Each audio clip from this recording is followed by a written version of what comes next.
আপনি কি মিউচুয়াল ফান্ডে ইনভেস্ট করেন? যদি ইনভেস্ট করেন তাহলে আপনিও এই ভুলগুলো করছেন না তো? আমার এই ভিডিওতে আমি আপনাদের সাথে ডিসকাস করব এইরকম 3টে ভুল, যে ভুলগুলো এড়িয়ে চলতে পারলে আপনার মিউচুয়াল ফান্ডের রিটার্ন অনেক গুণ বৃদ্ধি পাবে। মিস্টেক নাম্বার 1, প্রতি বছর আমাদের ইনকাম বাড়ে। যদি চাকরি করেন তাহলে আপনার স্যালারি বাড়ে, ইনক্রিমেন্ট হয়, কিন্তু আমরা আমাদের যে এসআইপি অ্যামাউন্ট সেটা কিন্তু সেই অনুপাতে বাড়াই না। আর সেই কারণের জন্যই আমরা একটা বড় কর্পাস তৈরি করতে পারতাম, যেটা কিন্তু আমরা মিস করে ফেলি। আপনাকে আমি একটা এক্সাম্পল দিয়ে দেখিয়ে দিচ্ছি। ধরুন আপনি প্রতি মাসে 10,000 টাকা 15 বছরের জন্য মিউচুয়াল ফান্ডে এসআইপি করলেন। এবার আমি যদি ধরে নিই যে সেই মিউচুয়াল ফান্ড থেকে 12% রিটার্ন আসছে, তাহলে 15 বছরে আপনার মিউচুয়াল ফান্ড থেকে যে টাকাটা আপনি পাবেন সেটার ভ্যালু হচ্ছে 50,45,760 টাকা। এইবার যদি আপনি ওই এসআইপিতেই 5% স্টেপ আপ করে নেন, অর্থাৎ যেমনভাবে আপনার ইনক্রিমেন্ট হচ্ছে সেইভাবে আপনি এসআইপিকে 5% হারে প্রতি বছর বাড়াচ্ছেন, এবং সেইভাবে যদি প্রতি বছর আপনার এসআইপিতে 5% হারে ইনক্রিজ করেন, তাহলে দেখা যাচ্ছে যে 15 বছর শেষে আপনার মিউচুয়াল ফান্ডের ভ্যালু দাঁড়াবে 63,28,496 টাকার মতো।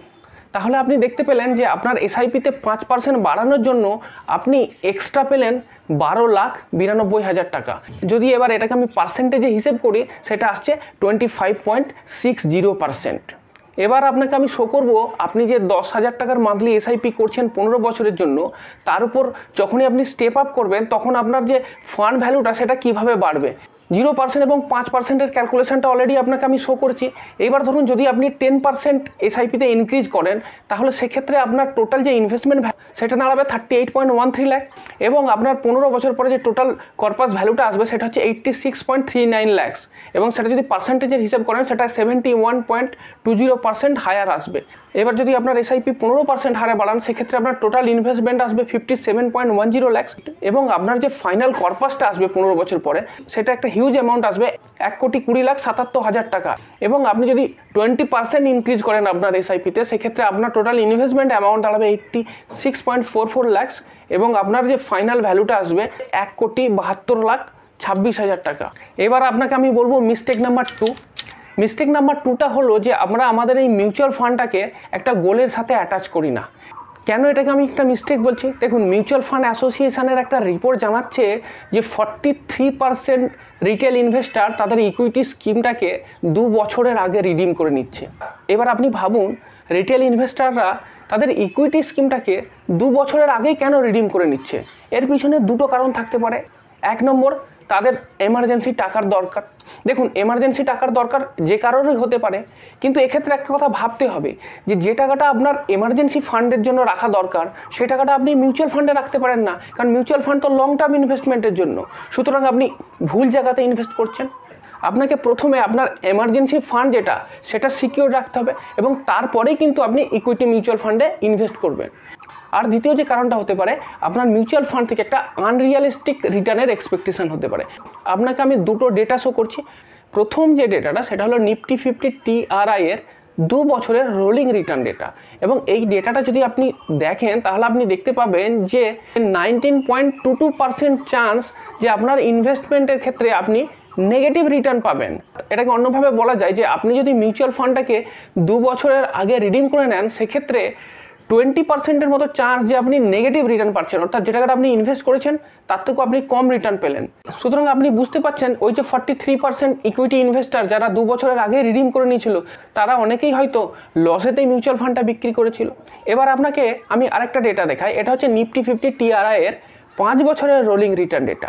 এবার এই ডেটাটা যদি আপনি অ্যানালিসিস করেন তাহলে আপনি দেখতে পাবেন এক্ষেত্রে নেগেটিভ রিটার্নের চান্স হচ্ছে 0.11%। অর্থাৎ যদি 5 বছর আপনি ইকুইটি মিউচুয়াল ফান্ডে রাখেন, তাহলে সেক্ষেত্রে আপনার নেগেটিভ রিটার্নের চান্স নেই বললেই চলে। সুতরাং আপনি বুঝতে পারছেন যারা 2 বছরের কম সময়ের মধ্যেই এই মিউচুয়াল ফান্ডটা রিডিম করে নিয়েছেন, তারা একটা বড় ভুল করেছিলেন এটাই যে তারা তাদের যে ইনভেস্টমেন্ট গোল, সেই ইনভেস্টমেন্ট গোলের সাথে মিউচুয়াল ফান্ডটাকে অ্যাটাচ করেননি। আপনাকে একটা ছোট্ট এক্সাম্পল দিয়ে বুঝিয়ে দিই। ধরুন আপনি আপনার সন্তানের হায়ার স্টাডির জন্য মিউচুয়াল ফান্ডে ইনভেস্ট করতে চান। এবার বর্তমানে যদি আপনার সন্তানের বয়স 5 বছর হয়, তাহলে হায়ার স্টাডি করার জন্য তার কাছে এখনও 10 বছর সময় আছে। এবার যখনই আপনি একটা ইকুইটি মিউচুয়াল ফান্ডে ইনভেস্ট করছেন 10 বছরের জন্য, তারপর 2 বছর পর যদি আপনার মিউচুয়াল ফান্ডের রিটার্ন কমও দেখায়, তাহলেও কিন্তু আপনি মিউচুয়াল ফান্ডটা ফান্ডটা রিডিম করবেন না, কারণ আপনি জানেন যে আপনার তো এখন টাকার দরকার নেই, আপনার টাকার দরকার তো 10 বছর পরে, আপনার সন্তান যখন হায়ার স্টাডি করবে তখন দরকার। তো এখন এই সময়তে টাকা বাড়লো বা কমলো তাতে আপনার কি এসে যায়? যদি উল্টোই হয়, ধরুন 2 বছর পরে মিউচুয়াল ফান্ড থেকে একটা ভালো রিটার্ন দিচ্ছে, তাহলে কি আপনি এটা রিডিম করে নেবেন? কারণ রিডিম করে আপনি করবেন কি? কারণ আপনার উদ্দেশ্য তো আপনার সন্তানের হায়ার স্টাডির জন্য ফিনান্স করা, এবং সেই পারপাসে আপনি মিউচুয়াল ফান্ডে ইনভেস্ট করেছেন, তার জন্য তো এখন অনেক সময় বাকি আছে। সুতরাং আপনি এই মিউচুয়াল ফান্ডেতে টিকে থাকবেন, অর্থাৎ আপনি এটার সাথে অ্যাটাচ থাকবেন, 10 বছরের জন্য ওয়েট করবেন। যখনই আপনি মিউচুয়াল ফান্ডে ইনভেস্ট করবেন তখনই কিন্তু আপনার এই মিউচুয়াল ফান্ডের ইনভেস্টমেন্টের গোল ব্যাপারটা বুঝতে হবে, এবং বিভিন্ন মিউচুয়াল ফান্ডকে আপনার এই গোলের সাথে অ্যাটাচ করতে হবে। এবার আপনি যদি জানতে চান যে আপনার গোল অনুযায়ী কোন ধরনের মিউচুয়াল ফান্ড ক্যাটাগরি আপনাকে সিলেক্ট করতে হবে, তাহলে এই বিষয়ে একটা অলরেডি ভিডিও আমি বানিয়ে রেখেছি। সেই ভিডিওর ডিটেল এই ভিডিওর এন্ড স্ক্রিনে শো করব, যখন ভিডিও শেষ হওয়ার পরে আপনি সেই ভিডিওটা দেখে নিতে পারবেন।